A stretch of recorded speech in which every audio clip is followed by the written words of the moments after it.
आज honourable supreme court ने RTE को लेकर, राइट टू एजुकेशन को लेकर एक महत्वपूर्ण फैसला किया है और उसमें उसने ये तय किया है कि अगर बीएसए ने सर्टिफिकेट दे दिया है या राज्य सरकार की जो एक मैकेनिज्म है उस मैकेनिज्म के अनुसार अगर सर्टिफाई कर दिया गया है और वो अलॉटमेंट लेटर दे दिया गया है तो विद्यालय के पास कोई भी ऑप्शन नहीं है कि वो उसको मना कर दे। ये विद्यालय का काम देखना नहीं है कि वो बच्चा किस कैटेगरी का आता है, वो बच्चा अमीर है, गरीब है, वो एलिजिबल है कि नहीं है। ये उसकी जिम्मेदारी, ये उसका काम नहीं है। ये केवल और केवल बीएसए तय करता है। अब ये समझना बहुत आवश्यक है कि राइट टू एजुकेशन के तहत क्या प्रक्रिया है और राइट टू एजुकेशन कैसे काम करता है। हम सब जानते हैं right to education act, Vajpayee सरकार जिस समय केंद्र में सत्ता में थी भाजपा की, उस समय उन्होंने right to education act pass किया था। आर्टिकल 21 कैपिटल ए नाम का एक नया आर्टिकल भी जोड़ा था जिसमें यह कहा गया था कि बच्चों का फंडामेंटल राइट है कि वो पढ़ाई कर सके।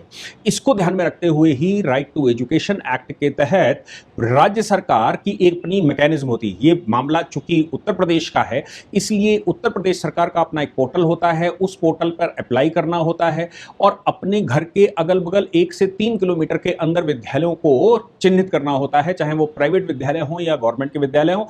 जिस समय आप उसको चिन्हित कर देते हैं और अपना आय प्रमाण पत्र या निवास प्रमाण पत्र और ये सारे डॉक्यूमेंट जो वो मांगता है वो अपलोड कर देते हैं तो ऑटोमेटिकली उसकी लॉटरी निकलती है। लॉटरी निकलने के बाद जब वो लॉटरी निकल आती है तो फिर वहां लोकल बीएसए के पास जाकर आपको अलॉटमेंट लेटर लेना होता है या फिर अगर खंड में है तो खंड एजुकेशन ऑफिसर होता है, उससे वो लेटर लेना होता है और वो लेटर लेकर उस विद्यालय में लगाना होता है। विद्यालय में जो उसका खर्चा है वो राज्य सरकार बियर करती है। 25% किसी भी विद्यालय में 25% सीटें गरीबों के लिए हैं।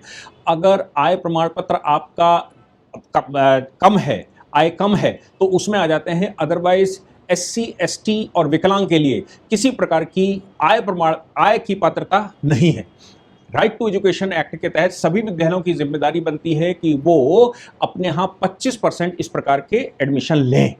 अब जब राज्य सरकार ने प्रमाण जारी कर दिया, बीएसए ने अलॉटमेंट लेटर दे दिया, विद्यालय ने मना कर दिया तो हाई कोर्ट गए। हाई कोर्ट ने कहा कि आपके पास ऑप्शन नहीं है। वो सुप्रीम कोर्ट आए, लखनऊ पब्लिक स्कूल की बात मैं कर रहा हूं, वो सुप्रीम कोर्ट आए। सुप्रीम कोर्ट ने कहा आर्टिकल 21 कैपिटल ए में ये फंडामेंटल राइट है और चूंकि राइट टू एजुकेशन एक्ट में भी ये फंडामेंटल राइट की तरह ही काम करता है इसलिए विद्यालय के पास कोई ऑप्शन नहीं है, विद्यालय को दिमाग लगाने का अधिकार नहीं है।